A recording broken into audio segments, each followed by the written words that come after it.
ابو حنیفہ، حضرت امام رحمۃ اللہ علیہ کی کنیت ہے ابو حنیفہ۔ عام طور پر اس پر سوال یہ کیا جاتا ہے کہ امام نعمان بن ثابت کی ایک بیٹی تھی جس کا نام تھا حنیفہ۔ کچھ عورتیں آئیں، انہوں نے امام حنیفہ سے مسئلہ پوچھا، امام صاحب کو جواب نہیں آیا۔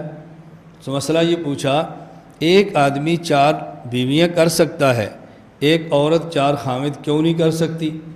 تو امام صاحب کی بیٹی نے کہا کہ اس کا جواب میں دیتی ہوں، لیکن میری شرط یہ ہے کہ آپ اپنی کنیت میرے نام کے ساتھ لگا دیں تاکہ میں بھی مشہور ہو جاؤں آپ کی طرح۔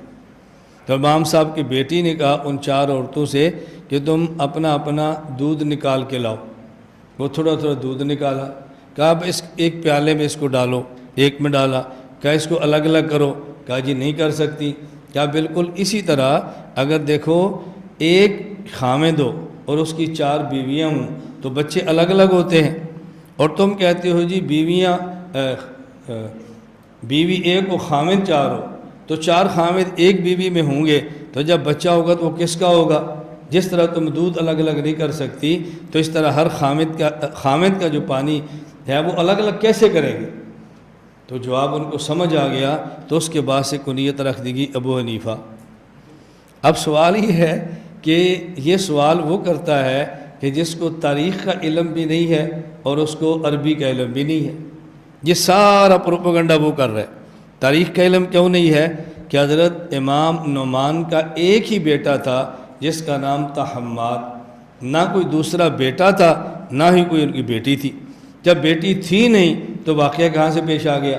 پہلے خود واقعہ گھڑا، پھر اس کے لیے اور لڑکی کا نام وضع کیا، پھر امام حنیفہ کی کنیت بنا دی۔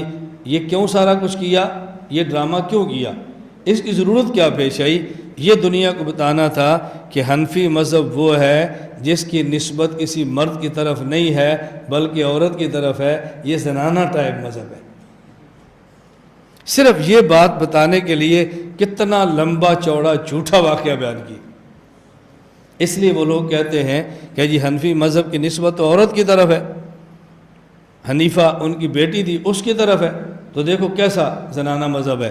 میں نے کہا کیسا زنانہ مذہب ہے کہ جس کو ماننے والے امت کے 80% مرد بھی ہیں؟ بتاؤ یہ کیسا زنانہ مذہب ہے کہ امت کا سب سے پہلا چیف جسٹس قاضی امام ابو یوسف اسی امت کا اسی مذہب والا ہے؟ یہ کیسا زنانہ مذہب ہے بتاؤ؟ دنیا میں جتنے مسلمان حکمران گزرے ہیں ان میں 80% حکمرانی کرنے والے حنفی تھے، یہ کیسا زنانہ مذہب ہے؟ تمہیں تو یہ بات کہتے شرم آنی چاہیے تھی۔ تو ایک صرف یہ بات بتانے کے لیے کہ حنفی مذہب کی نسبت عورت کی طرف ہے ایک جھوٹا قصہ گھڑ لیا گیا۔ یہ بالکل اسی طرح ہے کہ جس طرح ہمارے مسئلے کو کمزور کرنے کے لیے پہلے کمزور دلیل بنائی پھر اس دلیل کو توڑا اور لوگ پریشان ہوتے ہیں۔ مثلا ہمارا مذہب کیا ہے کہ دیکھیں جب ہم رکوع میں جاتے ہیں تو رفع الیدین نہیں کرتے، اور جب رکوع سے اٹھتے ہیں تو رفع الیدین نہیں کرتے۔ اب جو لوگ رکوع جاتے اور اٹھتے رفع الیدین کرتے ہیں، یہ میں شواف حنابلہ کی بات نہیں کر رہا، یہ ان کی بات کر رہا ہوں کہ جو تقلید کا انکار کرتے ہیں۔ وہ کہتے ہیں کہ جی حنفی کہتے ہیں کہ جب صحابہ مسلمان ہوئے پہلے حالت کفر میں یہ چونکہ بتوں کی پوجا کرتے تھے، مسلمان ہو گئے، بتوں کی عبادت منع ہو گئی، لیکن دل میں بتوں کی محبت تھی وہ نکل نہیں رہی تھی، تو یہ اپنی بغل کے نیچے بت لے کر آتے نماز کے لیے۔ تو اللہ کے نبی نے فرمایا نماز میں رفع یدین کرو، تو انہوں نے رفع یدین کیا، اب بت گر گئے۔ اب کیا ہوا؟ جی بت گرتے تھے اس لیے لاتے تھے، تو حنفی کہتے ہیں کہ اپنی بغلوں کے اندر بت لے کر آتے تھے، اور ان کو حکم تھا کہ آپ نہ رفع یدین کرو شروع میں، اور جب بعد میں وہ عادی ہو گئے بت نہ لانے کے، دل سے بتوں کی محبت اتر گئی، تو اللہ پاک نے رکوع والا رفع الیدین ختم کرا دیا۔ یہ کون کہتے ہیں؟ حنفی۔ اب یہ دلیل کیوں بیان کی ہے؟ اس لیے اس کو توڑنا بہت آسان تھا۔ کہتے ہیں لو حنفیوں کی عجیب دلیل ہے کہ شروع میں بت ہوتے تھے بغل میں، اس رفع الیدین شروع میں بھی ہوتا تھا، رکوع میں بھی ہوتا تھا، اٹھتے وقت بھی ہوتا تھا، اور جب بتوں کی محبت دل سے گزر گئی، اسلام پہ پکے ہو گئے، تو رکوع و رفع الیدین اللہ نے ختم فرما دیا۔ اب اس کو توڑنا دیکھو کتنا آسان ہے۔ آپ کا ذہن اس دلیل کو قبول کر رہا ہے؟ بھئی ہمارا ذہن اس دلیل کو قبول ہی نہیں کر رہا، اور آپ نے توڑنا ہے اس کو کیا ہے؟ وہ کہتے ہیں کہ جب صحابی آتا اور شروع کا رفع الیدین کرتا تو بت تو گر جاتے، اب رکوع و رفع الیدین کی تو ضرورت ہی نہیں تھی۔ تو یہ حنفیوں نے ایک من گھڑت حدیث بیان کی ہے، یہ جھوٹی حدیث بیان کی ہے کہ شروع میں بت ہوتے تھے، رفع الیدین کرتے تھے، بعد میں بت لانے چھوڑ دیے تو رفع الیدین ختم ہو گیا۔ اور بھئی بت تو شروع کی رفع الیدین سے ختم ہو جاتا تھا، کہ میں ان کی تقریر سنا رہا ہوں کہ رفع الیدین شروع والا کیا، بت تو گر گئے، رکوع والے کی ضرورت کیا تھی؟ یہ حنفیوں کی موضوع اور من گھڑ دلیل ہے۔ میں نے کہا یہ ہم نے دلیل کب بیان کی ہے؟ یہ دلیل کس نے لکھی ہے؟ ہمارے مسئلے کو کمزور کرنے کے لیے پہلے دلیل گھڑی، پھر وہ دلیل ہماری طرف منسوب کی، پھر دلیل کو توڑا، اور لوگ اس ویڈیو کو دیکھتے ہیں تو ہم سے پوچھتے ہیں اس کا جواب کیا ہے؟ کبھی اس کا جواب کیا ہے؟ ہماری دلیل ہی نہیں ہے۔ تو یہ کہنا تھا کہ حنفی مذہب عورتوں کی طرف منسوب ہے، اس کے لیے پہلے امام حنیفہ کی بیٹی ثابت کی، پھر ایک جھوٹا قصہ گڑھا، اور پھر بعد میں اعلان کر دیا کہ دیکھو یہ حنفی مذہب عورتوں کی طرف منسوب ہے۔ کیسا مذہب ہے؟ اب میری بات سمجھ آ رہی ہے؟ اس لیے میں نے عرض کیا کہ امام حنیفہ رحمۃ اللہ علیہ کے بارے میں یہ غلط بات مشہور ہے کہ آپ کی بیٹی کا نام حنیفہ تھا، ان کا ایک ہی بیٹا تھا جس کا نام حماد تھا، الامام الاعظم ابو حنیفہ۔ جب ان کی بیٹی کا نام حنیفہ نہیں ہے تو پھر ان کو ابو حنیفہ کیوں کہتے ہیں؟ دیکھیں، کنیت کی دو قسمیں ہیں، ایک ہے کنیت نسبی، ایک ہے کنیت وصفی۔ کنیت نسبی کا معنی کہ آدمی کی کنیت اس کے بیٹے کی وجہ سے ہو۔ رسول اللہ صلی اللہ علیہ وسلم کے بیٹے کا نام ہے قاسم، تو آپ کو کہا جاتا ابو القاسم۔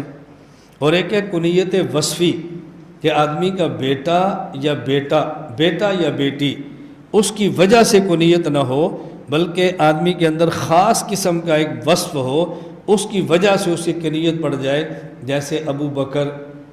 اب ان کے بیٹے کا نام بکر نہیں ہے، لیکن آپ کہتے ہیں ان کو ابو بکر ہیں۔ رسول اللہ صلی اللہ علیہ وسلم کے بیٹے کا نام ہے قاسم، کہتے ہیں ابو القاسم، یہ کنیت نسبی ہے۔ صدیق کے بیٹے کا نام بکر نہیں ہے، لیکن کہتے ہیں ابو بکر، بیٹا تو عبد الرحمن ہے، کہتے ہیں ابو بکر، یہ کنیت نسبی نہیں ہے، یہ کنیت وصفی ہے۔ حضرت علی رضی اللہ عنہ بیٹے کا نام ہے حسن، اور کہتے ہیں ابو تراب کہتے ہیں مٹی کو، یہ کنیت نسبی نہیں ہے، کنیت وصفی ہے۔ ابو ہریرہ،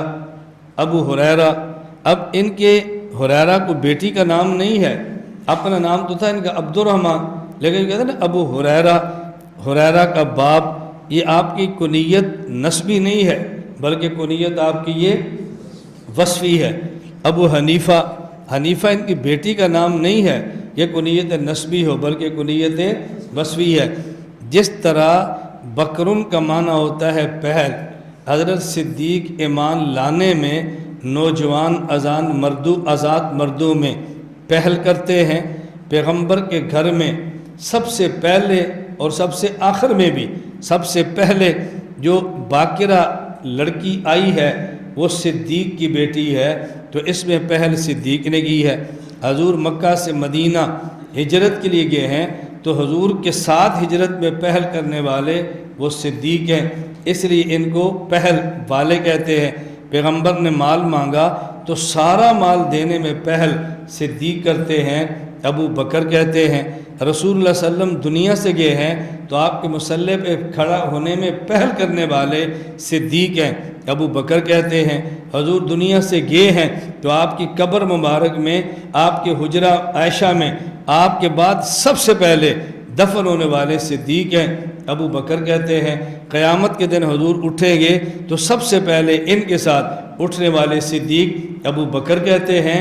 حضور جنت میں جائیں گے تو سب سے پہلے آپ کے ساتھ جنت میں جانے والے صدیق، ان کو ابو بکر کہتے ہیں۔ تو بکر کا معنی پہل کرنا، چونکہ صدیق نے ہر معاملے میں پہل کی ہے، اس لیے ان کو ابو بکر کہتے ہیں۔ اس لیے میں سمجھا رہا تھا ابو ہریرہ تو بلی کے بچے کو کہتے ہیں۔ آپ تشریف لائے تو آپ کے دامن میں بلی کا بچہ تھا، آپ نے یا ابو ہریرہ فرمایا۔ ہریرہ بلی کے بچے والے، یعنی کہ بلی کے بچے کا باپ، بالکل اسی طرح حضور گھر تشریف لے گئے ہیں، حضرت علی المرتضیٰ نہیں ہے، علی کے گھر گئے ہیں تو گھر پہ نہیں تھے، مسجد میں دیکھا تو حضرت علی المرتضیٰ رضی اللہ عنہ لیٹے ہوئے تھے، قمیص مبارک جسم پہ نہیں تھی تو مٹی لگی تھی، آپ نے فرمایا قم یا ابا ترابن، اے مٹی والے کھڑا ہو جا، یہ کنیت وصفی ہے۔ بالکل اسی طرح ابو حنیفہ جو کہتے ہیں، حنیفہ کہتے ہیں ملت حنیفہ، شریعت حنیفہ، ایسی شریعت کہ جس میں باطل کا شبہ بھی نہ ہو۔ اللہ قرآن کریم میں فرماتے ہیں ما کان ابراہیم یہودیّا ولا نصرانیّا ولکن کان حنیفا مسلمہ وما کان من المشرکین۔ یہودی کہتے ہیں ہمارے ہیں، عیسائی کہتے ہیں ہمارے ہیں، مشرک کہتے ہیں ہمارے ہیں۔ اللہ نے فرمایا نہ یہودی تھے، نہ وہ عیسائی تھے، نہ ہی مشرک تھے، ولیکن کان حنیفا، وہ تو حنیف تھے یعنی خالص تھے، ان میں باطل کا شبہ بھی نہیں تھا۔ تو شریعت حنیفہ، ایسی شریعت کہ جس میں باطل کا شبہ بھی نہ ہو، اس امت میں سب سے پہلے اس شریعت کو ترتیب کے ساتھ لکھوانے والے امام نعمان بن ثابت ہیں، اس لیے ان کو ابو حنیفہ کہتے ہیں، یعنی شریعت حنیفہ لکھوانے والے، شریعت حنیفہ لکھوانے والے، شریعت حنیفہ والے یعنی شریعت حنیفہ لکھوانے والے۔ تو ابو حنیفہ کی نسبت، ابو حنیفہ یہ کنیت وصفی ہے، کنیت نسبی نہیں ہے۔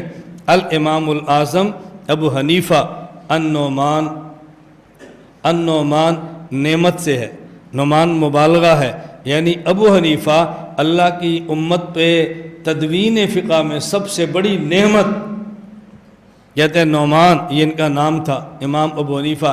آگے اور بھی ہیں کہ جو نعمان ایک خاص گل لالہ بوٹی کا نام ہے، جس طرح اس سے خوشبو آتی ہے، امام ابو حنیفہ کے نام سے خوشبو بھی آتی ہے۔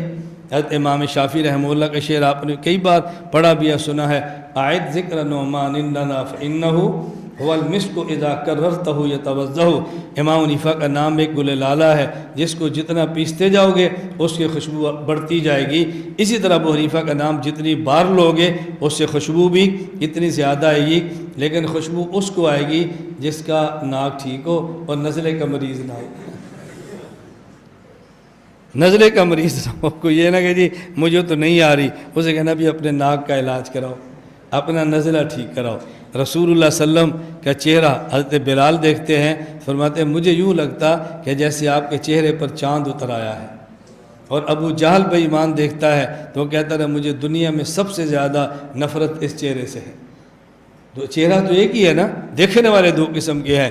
امام صاحب گل لالہ اس سے خوشبو آتی ہے، لیکن جب سونگھنے والے کو نزلہ نہ ہو، سونگھنے والے کا دماغ ٹھیک ہو، نزلے کا تعلق دماغ کے ساتھ ہوتا ہے، اس لیے اللہ میں بات سمجھنے کی